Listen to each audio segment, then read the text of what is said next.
प्रसून जयति माता शारदे। प्रिय साहित्य साधकों, आज आपके समक्ष पुनः उपस्थित हूँ। मैं आचार्य नित्यानंद वाजपेयी उपमन्यु प्रकाश उत्तर प्रदेश से एक सुंदर सा मिसरा लेकर के, जो कि हमारे उड़ान परिवार के बेहतरीन शायर S.C. शर्मा मुज्तर जी का बेहद खूबसूरत मिसरा है। नहीं है तो उसमें मोहब्बत नहीं है, नहीं है तो उसमें मोहब्बत नहीं है, नहीं है तो उसमें मोहब्बत नहीं है, नहीं है। पूरा शेर इस प्रकार है। अदाबे रुखी नाज नखरे बहुत हैं, अदाबे रुखी नाज नखरे बहुत हैं, अदाबे रुखी नाज नखरे बहुत हैं, नहीं है तो उसमें मोहब्बत नहीं है, नहीं है तो उसमें मोहब्बत नहीं है। बेहतरीन शेर और बेहतरीन बहर S.C. शर्मा मुज्तर जी का ये शेर है और वज़न है इसका 1 to 2 1 to 2 1 to 2 1 to 2। अरकान है फ़ऊलुन फ़ऊलुन फ़ऊलुन फ़ऊलुन फ़ऊलुन फ़ऊलुन फ़ऊलुन फ़ऊलुन यमाता यमाता यमाता यमाता। यही गण विधान हमारे सनातनी छंदों के छंद नाम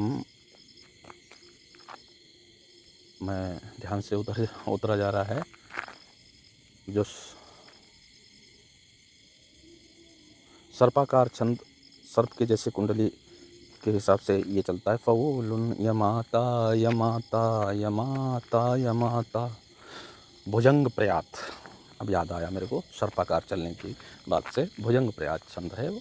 भुजंग प्रयात छंद की भी यही मापनी है, लेकिन उसमें गण विधान लागू होता है, उसमें वर्ण गिने जाते हैं, इसलिए शुद्ध गुरु का प्रयोग किया जाता है। यहाँ 2 वर्ण है, वहाँ पर गुरु वर्ण ही रखना अनिवार्य होता है, लेकिन गज़ल विधान में ऐसा नहीं होता है। गज़ल मात्रिक छंद होती है और इसमें 2 की जगह 1 मिलाकर रखे जा सकते हैं, उनका भी मात्राभार 2 माना जा सकता है। तो बहरे मुतकारिब मुसम्मन सालिम इसको बोलते हैं। इस बहर का नाम है बहरे मुतकारिब मुसम्मन सालिम। अब इसका काफ़िया, इस आज की जो गज़ल लिखी जाएगी, आज की जो गज़ल कही जाएगी, उसका काफ़िया होगा मोहब्बत अत की बंदिश है। अत काफ़िया होगा। क्या काफ़िया क्या होगा? अत स्वर। अब शब्द काफ़िया, शब्द जैसे मोहब्बत, रियायत, क़यामत, कुदरत, बहुत सारे ऐसे शब्द हो सकते हैं, आगे और बताऊंगा मैं। रदीफ़ है, नहीं है ना। अब देखो, आप मिसरे में आपको दिखाता हूँ मैं। इन्होंने नहीं है तो उसमें मोहब्बत नहीं है, तो मोहब्बत में अत स्वर आता है, उसके बाद में नहीं है, हर पंक्ति में आएगा। इस प्रकार से अब हर दूसरी पंक्ति में आएगा। अत नहीं है, रियायत नहीं है, क़यामत नहीं है, फ़िकारत नहीं है, रियायत नहीं है, सलामत नहीं है। इस प्रकार से आपने गज़ल कहनी है अत काफ़िया और नहीं है रदीफ़ पर। अब देखते हैं इस बहर पर काफ़िए किस प्रकार से जोड़े जा सकते हैं। अत स्वर जिसमें निकले ऐसे शब्द, अगर हमने 2 मात्राओं के शब्द चुनने हैं तो मत, खत, लत इत्यादि शब्द हैं जिसमें अत स्वर निकलता है। अगर 2 मात्रा भार यानी 2 मात्रा भार पर शब्द ढूंढने हैं तो सूरत, सीरत, मोहलत, इज्जत, बरकत, शोहरत, आदत, दौलत, दावत, शौकत, रिश्वत, किस्मत, राहत, सेहत, जनमत, जहमत, तोहमत, बहुमत, फुर्सत, गफलत, आफत इत्यादि बहुत सारे शब्द हो सकते हैं, इसमें लिखे हुए हैं, आप पढ़ सकते हैं। अगर 1 to 2 पर ढूंढने हैं आपने तो तबीयत, ज़रूरत, रवायत, नसीहत, जलालत, रियायत, मोहब्बत भी इसी में का शब्द है। सियासत, इजाज़त, हिदायत, मोहब्बत, नजाकत, मुसीबत, किफ़ायत, खिलाफत, शराफत, महारत, अनामत, अमानत, शहादत, जमानत, जहानत, अत। हर शब्द में स्वर अत निकलता है इसमें, आप देखिए। अब ऐसे बहुत सारे दिए हुए हैं, ठीक है। फिर उसके बाद में 1 to 2 के बाद में इससे भी बड़े अगर काफ़ी शब्द चुनने हो तो वो भी चुने जा सकते हैं। अब इसी बहर पर कुछ गीत हैं, वो मैं आपको सुनाते चलूँ, बताते चलूँ, ताकि आपके मन में उन गीतों की लय जो है वो रिमाइंड रहे और आप उस लय को गुनगुना के लिख सकें गज़ल को। अकेले पहला गीत है, अकेले अकेले कहाँ जा रहे हो, अकेले अकेले कहाँ जा रहे हो, अकेले अकेले कहाँ जा रहे हो। इस प्रकार से कोई फ़िल्मी गीत है, मेरे को पूरा गीत नहीं याद है।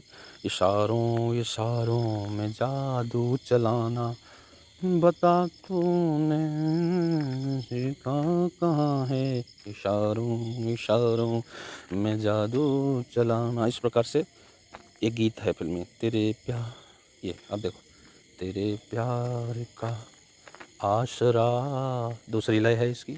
तो कहने का मतलब एक बहर की कई लयें हो सकती हैं, लेकिन मूल लय एक ही होती है। अब इस गीत को दूसरी तरह से कंपोज किया गया है कि तेरे प्यार का आसरा चाहता हूँ, वफ़ा कर रहा हूँ, वफ़ा चाहता हूँ, तेरे प्यार का आसरा चाहता हूँ, वफ़ा कर रहा हूँ, वफ़ा चाहता हूँ, तेरे प्यार का। आगे इस गीत को ये मेरे को याद है, तो 4 पंक्तियाँ। हसीनों से अहले वफ़ा चाहते हो, बड़े नासमझ हो, ये क्या चाहते हो, हसीनों से। इस प्रकार से ऐसे ये गीत इसी बहर पर लिखे हुए हैं सारे। हमें और जीने की चाहत न होती, अगर तुम न होते मोहब्बत न होती, हमें और जीने की चाहत न होती। इस प्रकार से ये भी एक गीत है। आप इस लय को भी ध्यान में रखते हुए गुनगुना के लिख सकते हैं गज़ल, और गज़ल ही नहीं, आप गीत भी लिख सकते हैं। जब भी मैं कोई गज़ल विधान चलाता हूँ, तो आप उस पर गज़ल ही ना लिखें, आप उस पे गीत भी लिख सकते हैं। गीत में बस यही होता है कि अंतरे जो हैं वो 3 पंक्तियों के होते हैं। तीसरी पंक्ति में काफ़िया रदीफ़ का पालन होता है। गज़ल में दूसरी पंक्ति में ही होता है। एक पंक्ति मुक्त रहती है, दूसरी पंक्ति में काफ़िया रदीफ़ पालन होता है गज़ल में, शेर में, है ना। लेकिन शेर के अलावा अगर हम गीत का अंतरा लिखते हैं, तो उसमें 2 पंक्तियाँ जो हैं मुक्त रहेंगी, तीसरी पंक्ति में काफ़िया रदीफ़ का पालन होगा, या फिर 4 पंक्तियाँ मुक्त रहेंगी, 5वीं पंक्ति में काफ़िया रदीफ़ का पालन होगा, या फिर 6 पंक्तियाँ मुक्त रहेंगी, 5 पंक्तियाँ मुक्त रहेंगी, छठी पंक्ति। इस प्रकार से मतलब 6 पंक्तियाँ मुक्त रहेंगी, मतलब 2 मुक्त रहेंगी, 4 मुक्त रहेंगी, 6 मुक्त रहेंगी। और जब 2 मुक्त रहेंगी तो तीसरी में काफ़िया रदीफ़ का पालन होगा। जब 4 मुक्त रहेंगी तो 5वीं में काफ़िया रदीफ़ का पालन होगा। जब 6 मुक्त रहेंगी तो फिर 7वीं में काफ़िया रदीफ़ का पालन होगा, और 8वीं पंक्ति में मुखड़े की लाइन को दोहराया जाएगा। इस प्रकार से आप कई तरीके से गीत लिखे जा सकते हैं। 8-8 पंक्तियों के भी अंतरे वाले गीत होते हैं, 5-5 पंक्तियों, 2 पंक्तियों, 3 पंक्तियों के अंतरे वाले भी गीत होते हैं, 6 पंक्तियों के अंतरे वाले भी, 5 पंक्तियों के अंतरे वाले भी गीत होते हैं। वो आपके ऊपर डिपेंड करता है कि आप कितनी पंक्ति के अंतरे वाले गीत को लिखना चाहते हैं। ज़्यादातर 3 पंक्तियों के अंतरे के गीत ही साधारण गीत माने जाते हैं, और फिल्म में, पिक्चरों में जो जितने भी गीत हैं वो 3-3 पंक्तियों के या फिर अंतरे वाले गीतों को रखा गया है, अभी तक देखने में आया है। अगला गीत लेते हैं, जो उनकी तमन्ना है बर्बाद हो जा, जो उनकी तमन्ना है बर्बाद हो जा। कुछ गीत होगा, इसकी हो सकता धुन भी और हो, लेकिन मैंने इसकी मूल लय में गुनगुना दिया है। मुझे प्यार की ज़िंदगी देने वाले, कभी गम न देना खुशी देने वाले, मुझे प्यार की ज़िंदगी देने वाले, कभी गम न देना खुशी देने वाले, मुझे प्यार की। इस प्रकार से ये भी एक गीत है।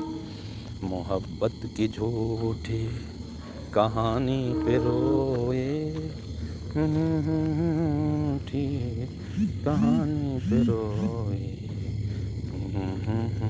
इस प्रकार से ये भी एक गीत है, और इस प्रकार से फिल्मी गीतों को मैंने आपके सामने गुनगुनाया है। 1 2 3 4 5 6 7 8 गीत हैं। 8 गीतों की धुन जो जैसी मैंने सुन रखी है और जैसी मुझे ध्यान में है, वैसी मैंने गुनगुना के आपको बताई है। आप चाहें तो इसको और भी विभिन्न लयों पर गुनगुना सकते हैं। बस ये है कि काफ़िया रदीफ़ का सही पालन होना चाहिए, बहर का सही पालन होना चाहिए, तब उसको हम गज़ल या गीत या नगमा कह सकते हैं। अगर आप पतन बिल्कुल नहीं करते हैं तो उसको शुद्ध हिंदी का गीत भी कहा जा सकता है। अगर आप पतन करके कोई गीत लिखते हैं तो उसको नगमा कहा जा सकता है या नज़्म कही जा सकती है। पाबंद नज़्म के और भी तरीके होते हैं। बहुत सारी चीज़ें अभी हमने सीखने सिखाने को हैं, और आप लोग लगातार सक्रिय रहेंगे तो बहुत कुछ हम सीखेंगे और बहुत कुछ आगे भी बढ़ सकते हैं सीखने सिखाने में। यहाँ तक हमारा ये आज का गज़ल विधान था, गज़ल और गीत विधान। आप गज़ल भी लिख सकते हैं, गीत भी लिख सकते हैं। इस पे गीत के बारे में मैंने कुछ चर्चा कर दी है इसमें वीडियो में। सादर नमन। जयति पांचजन्य काव्य प्रसून, जयति मातु शारदे।